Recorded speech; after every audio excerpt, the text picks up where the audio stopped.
Yes, sir. This DJ Zirk, and I just jumped off the porch with Dirty Glove Bastard. Too thick for life.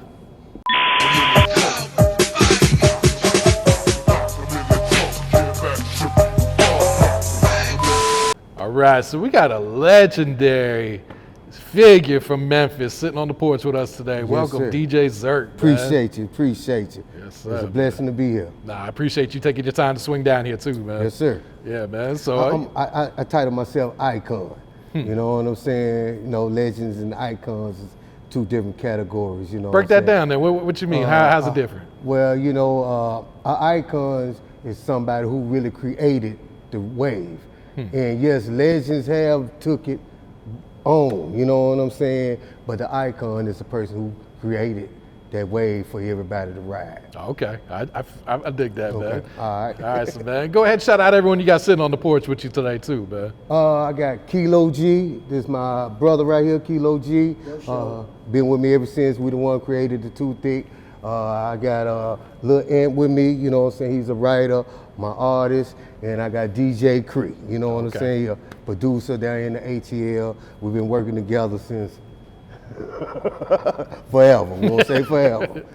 Nah, that's what's good, man. All right. All right, man. So let's take it back with your story, man. You from Orange Mound, right? Yes, sir. All right, so I need you to paint a picture for people. What did Orange Mound look like when you were coming up in the city?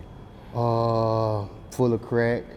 You know, we rapped about a lot of cuts and stuff through our raps, because the cuts were like, we can go from one street to the next street, so if the police come, we can jump over streets. We just run through the cuts. You know, just, you know, full of crack about money, you know, and a lot of death in Orange Mound. Yeah. And how does Orange Mound look today compared to back then? Worse. Worse, really? Because the money ain't, to me, the money ain't there like it used to be.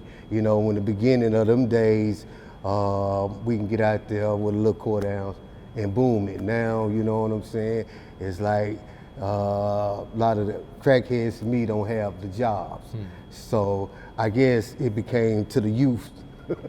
That's what don't really happen is the youth, but it's not like how it used to be when we was coming up. So what would you say were like some keys for you to be able to make it out of that type of environment then? Some keys for me, the music. The music is what opened my eyes, because I could have been getting in a lot of trouble, but I decided to go to the studio. So that what kept me away from things and seeing my vision, trying to do something right, because I was kind of tired of selling crack to my own people.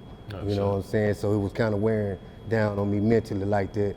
But I seen another avenue with the music. Okay. So what inspired you to, you know, to hop in the booth, and what did you get your start at, since you wear so many hats? Were you a rapper at first? Were you a producer? Were you a DJ or? Well, R.I.P. to Marcus B. He was, his name was Marcus B. Lopez. And one day, you know what I'm saying, we had been doing this since like about the 5th grade. And one day he just came to me and said, man, one of us need to produce a DJ.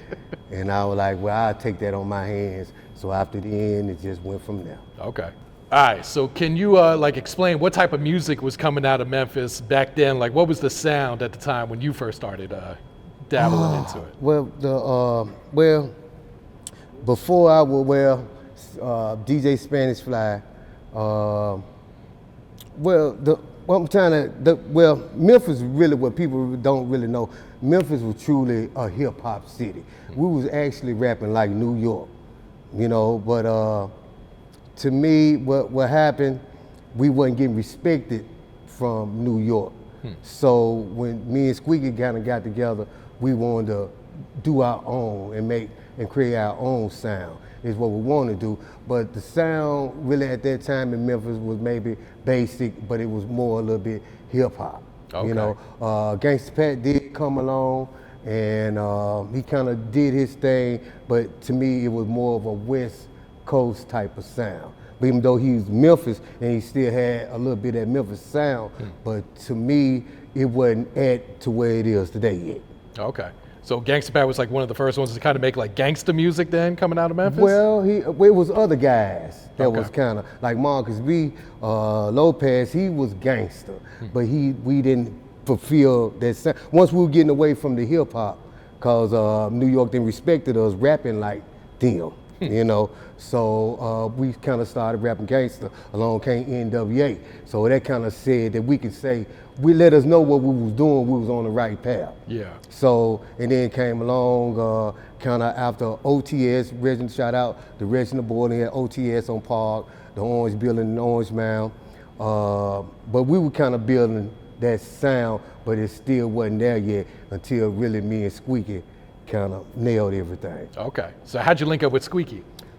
Battle rapping on the street. Really? No, for real, we was battle rapping on the street, me and MJG, Marcus B. Lopez. He was like a legend in Orange Mound, and he was the coldest ahead of his time.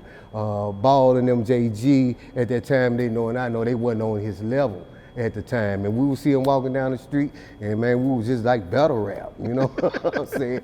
So somehow me and Squeeky, you know, cause Squeeky was rapping, whether you don't know it or not, he was rapping. MJG was beatboxing. Oh, really? So it was kind of backwards. Right, I'm serious, it was backwards. So that's how it just happened, and me and Squeaky just found, you know, love, and you know, we were students to the game, and we just got together and started creating our own sound. Okay, so like, what were some of the first songs you guys put out that had this new sound?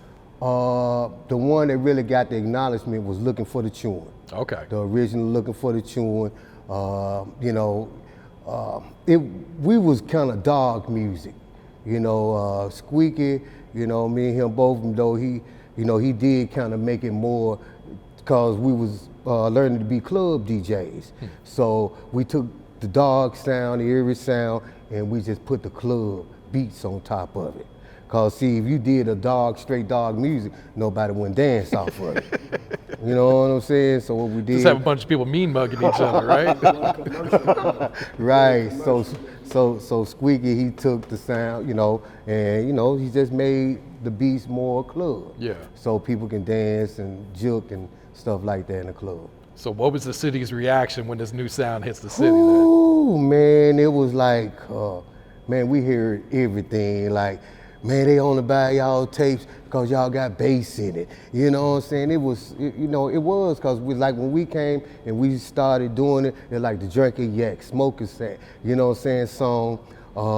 People was just, it's like Memphis just came together on that sound, you know, and they embraced that sound because it was club. You know, so you can dance off of it, and you can get crazy and crunk, you know, and people just gangsta walk, whatever, and people totally embraced it, you know. And it was like, wow, you know. We knew we were kind of on our way then, you know. But we thought at the time we the only ones that could do the sound. We didn't know that we was gonna influence other people, you know. So we looking like, man, who is this with this our sound? You know, because people would sample us. You know, it's like one DJ in Memphis, I didn't even know, you know what I'm saying? He was trying to make a come up, and somebody pulled up right beside me and said, "Hey man, you hear your vocals on such and such?"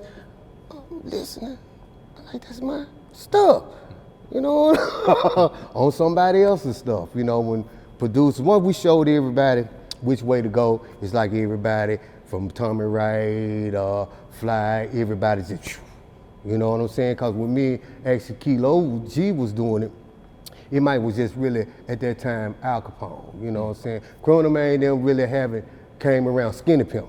Okay. Because I produced Skinny Pimp first underground tape. If I find that tape, people will see where it actually came from, because, my fault, everybody else took the creation from that. You know what I'm saying? A lot of songs, I'm not gonna say the name, that they did on Skinny Pimp was remixes of my stuff. And I kind of felt like that was disrespectful in so many ways, you know, because everybody has their own, you know, I come from a hip hop era, so everybody has their sound. You gotta think about it. When we was coming up, West Coast had their own sound, Texas had their own sound, Atlanta had their own, everybody had their own sound. Now it's like you can't even tell no more. Yeah. you can't. Yeah. So you guys didn't have any of this music copywritten at the time? No. Okay. No, we didn't know nothing about copyrights at the time. We was just doing it for the love, you know, of it. And yes, it was making us some money at the time, you know, but it was going, it was just moving so fast, you know. We couldn't even get a hold of it ourselves because it was something new. Even when labels came to us at the time, like major labels, like, we don't know what to call your music, but we want to sign you. And it was like, wow, but we couldn't ever just get it together. Yeah. So I know you don't want to say the name, but I'm gonna say it. 3 6. So they kind of ran off with the sound. Did you ever confront them or about this or? Yeah. We done confronted them. I'll tell you the truth, I done had to chase Paul and Juicy J a couple of times. You know, I really have. And they was right here, and they would tell you, yeah, I ran from them. You know what I'm saying? Because I was mad. You know what I'm saying? It's because, like I say, I come from a hip hop era, and like I say. People thought that Paul was a part of us. So it was building him a little bit more mental, you know what I'm saying? Because he would sample me on his songs. I'm like, I don't even know who the little kid is, you know what I'm saying? So yeah, we had a lot of kind of conflicts. We had conflicts in the mall, you know. We done got to fighting in the mall, Southland Mall, Whitehaven. We done did a couple of shootouts, you know. And it seemed like they didn't want no part of that. I mean, they really didn't, cause we was really kind of just mad and really hot at that time about what they was doing, cause they was making a name for themselves off us. Did they ever give you any type of explanation back then, like? Yeah, we talked. But he the one put it to me and made me think about it. I didn't know I can influence people. I didn't know I was going to influence even the world. It's sort of me and Squeeky what we came up with, because me and Squeeky was there doing it. But, you know, I didn't know that people was gonna be influenced. I didn't know. You know, we was young, we was just doing it ourselves. We was just trying. That's all. We had a little Boss drum machine before the SB 1200, and things took off. And but Lock 'Em in the Trunk is actually a diss song. We was talking about 3 people, you know what I'm saying? 2, you know, I ain't gonna say the third, cause you know, that's like my little brother. But it was a diss song. And you wouldn't believe downtown Jackson Brown over Magic 101 at the time, in about 92 called me and said, I may get fired from playing your song, but I need you to come and bring the song up. So, you know, we took them the song, man, they were playing it like 10 times a day. Like 10 times a day, you know. It was just blowing up, man, and people was getting locked in the trunk and carrying on. So the chief of police, they wanted to come and talk to me, talking about charging me. So K9. Charging you with what? Well, because people was getting locked in the trunk. So they're trying to blame you? And they saying that they would listen to my music. And they locked people in, but see, they locked some woman in the trunk at the grocery store, and it was a big thing about it in the newspaper and all that. So they was blaming us for doing that, and K97 had me, they had a little thing, K97, the radio station, they the one that banned the song, Bobby OJ. You know what I'm saying? But they had me and him to come to, it was in Orange Mound gym. They came to Orange Mound and everything. Calling on the radio, we want DJ Zirk and Kilo G come down here, you know what I'm saying, and talk, you know what I'm saying. So we actually had to get on TV, they had cameras and stuff, and tell them we just did, it was just a song. That's wild, right? It's just a song. No, we didn't actually lock them in the trunk here. Yeah, for real, and it was so crazy, because Kilo's, he's the wild one. And he went in there cutting up, cussing. I'm like, cameras, went straight on him, like, cut it down. But yeah, man, it was real fun, man. It was real fun. So what was your reaction when they go ahead and sample Lock 'Em in the Trunk, put it on an album? Well, see, that's what I couldn't understand, how you ban one and not ban the others and the other. But, you know, it was all, and I look back, it was all in the plot and the plan. It was all about who knew who, you know. Now, serious, I put this on my mom, and DJ Squeeky can tell you. Somebody came to with a major deal, and we didn't want to take the deal. And you know what they told us? Said, that's all right. We'll find somebody sound just like you. I swear to God, and it stuck in my head back of this day. It's like, wow, and I look at it. They just made clones. But I'm gonna put it like this. You look at 3 6. I'm not trying to disrespect anybody, anything. Look at 2 Thick. We groups. But look at the similarities. DJ Zirk, DJ Squeeky, DJ Paul, Juicy J. Hammond in 3 6, 5 or 6. Hammond in 2 Thick, 5. Everything is similar. The music, everything. And you know, one thing that pissed me off, you know, Project Pat, you know, try to send a little shout out to me and stuff.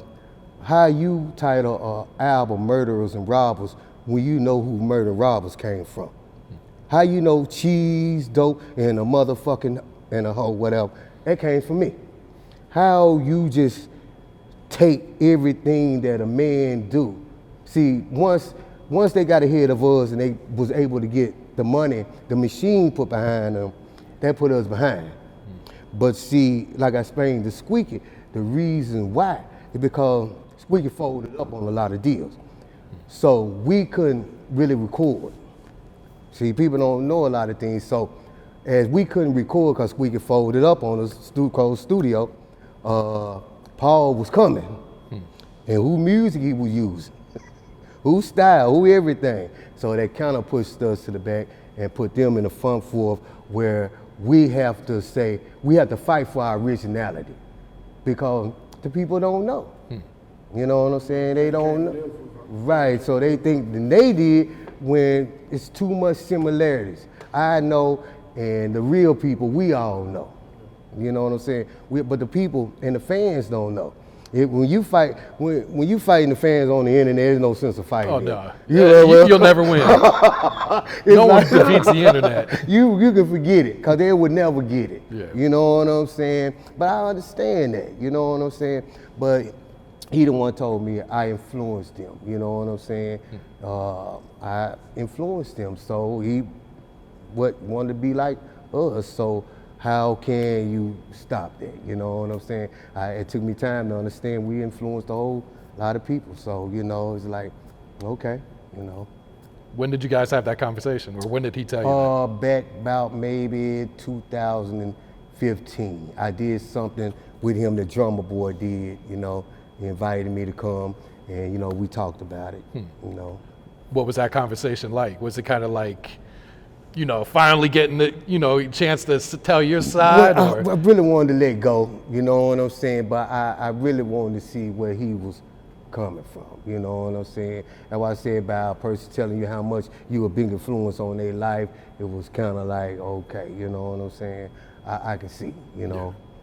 Yeah. You know, I can see. But it's because me and Squeeky didn't do our part. If me and Squeeky would have did our part and deal with the majors, you know what I'm saying, it wouldn't actually be no 3-6, or we would have had the machine behind us. But by people folding and all this stuff, we let somebody else go right through the cracks. Now we fighting for our history. Yeah. You know, it's crazy. At any point during the beginning, did they ever reach out to you to work with you, or? Yeah, you won't believe they wanted to sign me once upon a time. But somebody told me I got voted out. Well, I'm too strong of a character. You know, they don't like strong characters. You know, you gotta think about it, how they got rid of certain people in pieces because they were strong. You see what I'm saying? So I got voted out of the way because I was too strong. Because when it come down to my money, I'm coming to get my money. Yeah, you know that, you know. They don't want you knocking on his door. Yeah. All right, so let's talk about some of these records. So let's start with Looking for the Chewin, man. All right. So who was on the original song? Skinny Pimp, A-Ball, MJG, me, and Kilo G. Okay. Yeah, those are all original. And Squeeky did the beat, right? Yeah, Squeaky did the beat. So who came up with the idea for this and the intro and everything? I'm gonna tell you the truth, and I'm gonna tell you the truth, and I'm gonna let it all out. I forgot this DJ name. He was, I forgot his name. He came to me one day, we did something at Crystal Palace, and he said, Zirk, you know, I knew everybody always messed with me. He was like, man, you gotta do a song called Looking for the Chewin. So I go to Squeaky. Said, man, we'll do a song called Looking for the Chewin. So we all just put it together, you know what I'm saying? And before 8Ball and MJG really got on and Looking for the Chewin, at that time, what the people believe, they was like, I don't know if they even remembered or not. They just left from OTS. This before Suave House even came in. Okay. You know what I'm saying? And they did the Looking for the Chewin. Suave House came in later, but they was almost like they were giving rap up because they went through so much turmoil with, you know, OTS records and stuff like that. Yeah. Did you know this was going to be such a big song, not only for the city, but for the Well, I knew nationwide? I knew it was going to be because the momentum was going towards, everything was us at the time. From Studio G, from Club Memphis, we had it all sold up from each corner of Memphis, you know what I'm saying? So I already knew everything that we was doing, it was going up. Yeah. All right, so how does Too Thick form, and who were all the members of the group? Too Thick started out me and Kilo. Okay. And then came along Buckshot, Tony Down, you know, came in. He brought Tony Down. Tony Down and lost it. I don't know what caused it. Yeah, Kilo brought him to me. But that was original members, me, Kilo, Buckshot, and Tony Down. Then I pulled in Primo, Tiny Man, and a little Stick Up, and a couple of other people. Okay. So what's all the members doing now? How's Buckshot doing? I know you've been sharing some pictures of him in the hospital. Yeah, he doing better now. Okay. Yeah, he doing better. Little Stick Up. Yeah, Little Stick Up just got home. He just got home. Okay. Yeah. We putting the pieces together. Okay. So that's what we're working on now. Just getting the pieces in there. Yeah, I hear there's a reunion album. in Yeah, the works, right. Okay. Mhm. Coming with it. Yeah, but we're coming with his first. Okay. Because he really never did a solo, and I'm finna get ready to drop his hopefully early March. Okay. And the Too Thick with the promo and everything that we're working on, shooting a little short film, is gonna be behind Too Thick. Okay. So everything that we're showing is from really actually here to there. Gotcha, man. Yeah, it's called Walking Fed Child. I'm walking on. He's a walking fed child. Well, we need you out here, man. I'm trying to say how it is, but I know they looking. They watching. Oh. All right, so let's talk about Too Thick, the song. One of Okay. the most influential songs to ever come out of Memphis, man. So talk about how this song was created. Well, that whole tape, truthfully, was created out of anger. That whole From Lock 'em in the Trunk, Anna for Yo, was shooting at our shots at, Folks stealing yeah, right, for stealing our stuff. That was that whole album. It really came out of anger. That whole album was just anger, you know. We really wanted to hurt some people, and I thank God, you know, that we didn't, you know what I'm saying? We Because tried though. we just couldn't catch him. Might not style. We just couldn't catch him. I mean, God must was on. Yeah. Looking back, are you happy you didn't Man, catch him? I am. No, I am, because we could have did some things that, you know, He was passionate about it. yeah. Our heart was in it. You can't take no from nobody. You get to be no man that nobody take no from. Right. Yeah. All right, and the song Too Thick. Who produced that one? I did. Okay. Yeah, So- I produced that, yeah. Okay, so talk about the creative process for that beat, because that beat is so legendary. The creative process was very challenging. It might got some things, you know, I mean, the real, I'm gonna tell you the truth, you know, it was like, I was mad at my better half.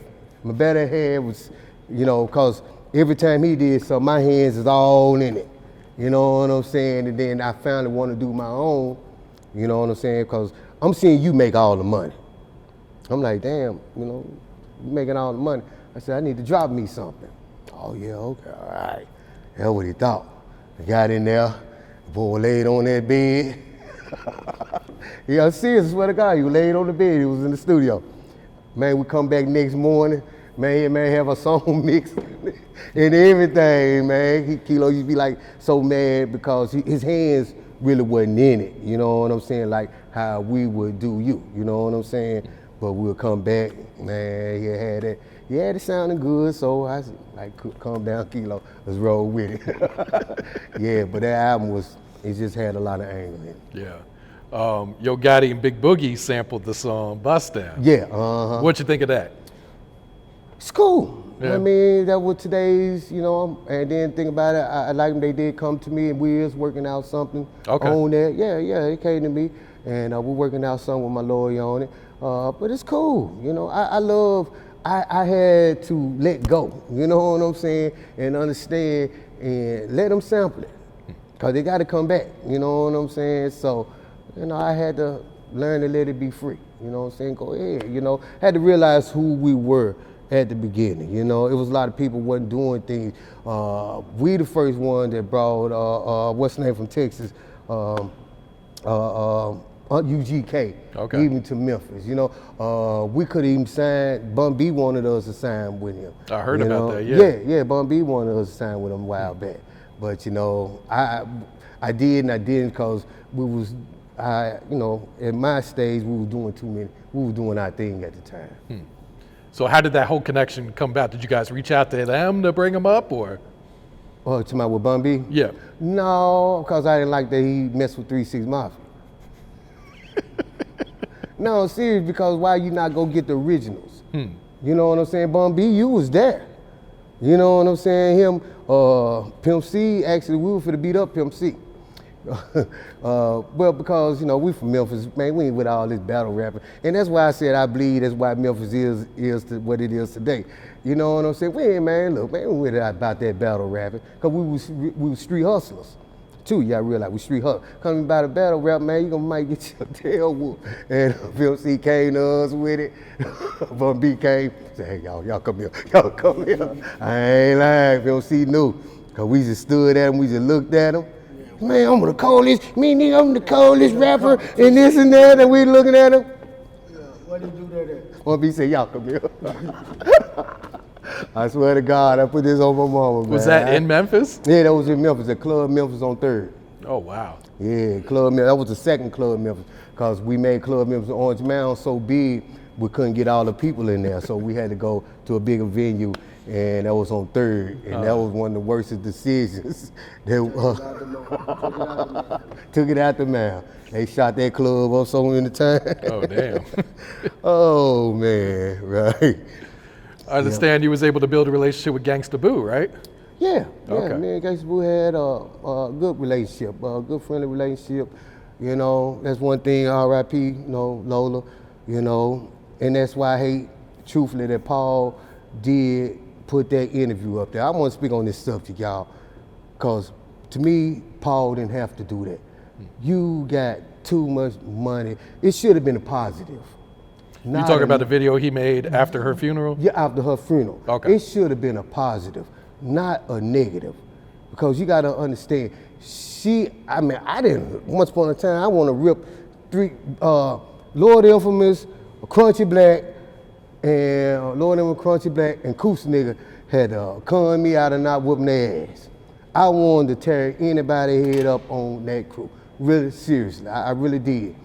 But, you know what I'm saying, for me to let things go and all that, me and Boo had a relationship, you know what I'm saying? And, but he had to realize people got different relationships with her. No matter if he come or did or not, people gonna ask, is it like if he have a funeral? People in Atlanta might say, well, where DJ Zirk at? That don't cause me to get mad, because it's gonna happen and it's gonna be a gathering. That's what funerals are, so what did he not act like? So to me, what did he do it for? The blogs? Because Paul, we all know, Paul, you was not bad, You was not bad. Who you gonna whoop? You know what I'm saying? I mean, serious, who? So to me, he didn't have to do that.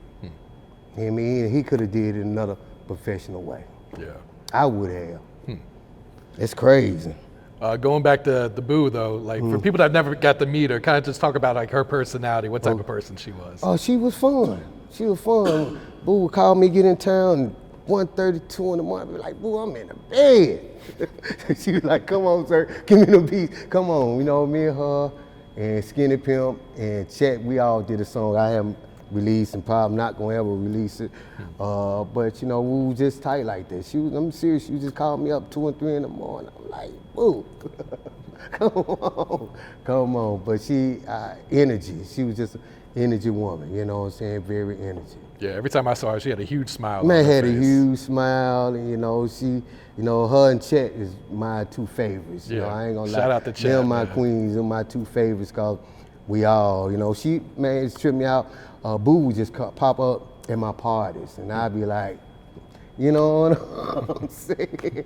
But we know who she know. We all know.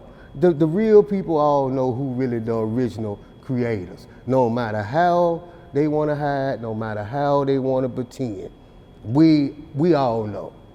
The people might not know, but we all know. You know. That's real. So the people that did, that was, it tripped me out how Boo and Chet, respected me. Me and Lord Infamous had a lot of talk, you know what I'm saying? Cause they know I was mad, I was a big bully at the time, you know what I'm saying? Had a crazy ass dude like him with me and Buckshot with me. Lee, you know what I'm saying? It was served on site no matter where you was at. We went to people mama houses. Bring it to your door. We come bring it to your door. They knew we were looking for them, so it's crazy, man. It's crazy. Yeah. So you mentioned producing Skinny Pimp's first album. Yeah, I How produced did it. that come about? You won't believe, just like Hustle and Flow, I met Skinny Pimp in the restroom at Studio Really? G. Yeah, Oh, shit. just like it, and we got to fighting too. I'm lying. Just like the movie. Twice. Just like the movie. Nah, for real. I met him in the restroom, but he didn't give me no tape. He rapped for me. You know what I'm saying? And after then, I was like, hey, Squeeky, got an artist bring to the table. But Squeeky didn't produce none of it. SMK and SMK produced a song, and Psycho, Tyrone Bell produced a song, and it was like a 5-song tape, and I produced the other 3. Okay. And we put it out, but somehow the tape is missing. Nobody can't find it. But that, why I say you listen to a lot of Paul earlier tapes, and you listen to that tape, you be like, oh man, they just stole somebody's stuff. Because they're, it's just crazy, man. It's just crazy. So what was your reaction when Pimp goes over the 360? Well, see, it's a lot of stuff that people don't know. Squeaky and Skinny got into it. But see, me and Skinny, we didn't actually talk about it afterwards. See, Squeaky knew I was going to act a fool. That's the only thing he had to do. Zirk, yeah. Well, we going at it, but I didn't think at the time that, damn, I picked Skinny up. I wasn't thinking. I was young, I was bully. I'm full of just, you know what I'm saying? And him and Squeaky had a little problem, and so we banned Skinny from doing anything anywhere. We banned him. Oh, shit. He couldn't go no clubs, couldn't go nowhere, and somehow he fell on DJ Paul's steps. But that was a good thing, because Skinny was already built up. I was building. Skinny was one of the first artists I could take to a school, and he performed. They would let me. Somehow Skinny had that charisma about it, and I'm mad at myself because I let it go. Because somebody else wanted, whatever they had going on, I didn't see it at the time. It took me time to realize that somebody else had their own plan going on. You see what I'm saying? So I should have talked to him, but at the time I was just crazy and I didn't know. All about a tape. All about he just wanted his tape. Skinny, I'm lying. He just wanted his tape. You know what I'm saying? So he can bump his tape. And somebody didn't want to give him the tape. Squeaky didn't want to give him the tape. Understood. And that's all it was about. And you guys reconnected after he left 3-6, right? Yeah. Mm, Okay. Right. Yeah, we did. Okay. Because he knew, Skinny know what I was doing and what I was after. It's just people had their own hidden agendas that you don't know. You see what I'm saying? People will use what they use you for. You know what I'm saying? That's why I said I'm glad, because see, really wasn't nobody after us. We was after them. We was after them. But see, they was after a certain person. They trying to get to him. They were trying to get to him. Was to get to him. Yeah, but they knew they had to go to us to get to him. You know what I'm saying? So it's like a person kind of use things to their benefit, when it all boiled down. Yeah. Because, as me and Kilo say, a lot of stuff that we did over there, we don't get paid from it. We not make 1 penny off none of that. Even the deals, even stuff that done happen with that we creativity. Right. We ain't get nothing, you know, like nothing. So it's like, you know, that what made me really think, what if I would have did this or did that? I could have been locked up just for, you know what I'm saying? Cause you my brother, you my homie, and I looked at you like that. You know what I'm saying? I'm gonna take care of you like that. And then for you to kind of do things that, you know what I'm saying, kind of, it's crazy, man. Yeah. It's crazy. Do you realize how many fans you have all over the world right now? Yeah, it's been coming to me. Shout out to the internet, it's social media, man. Everybody Because I read some of the YouTube comments. You got every country representing for I Zirk. know, man, and it's crazy, man. And, you know, and I really appreciate the people, you know, because I think really people are finding out the real true history. You know, the creators never get all the credit anyway. You know what I'm saying? It's just like that, you know. But I think really people are really digging in because the thing that I try hard with the little equipment. We ain't have no computer. Mm-hmm. You know what I'm saying? We had a 4-track or 6-track or 8-track. You know what I'm saying? We had to work hard.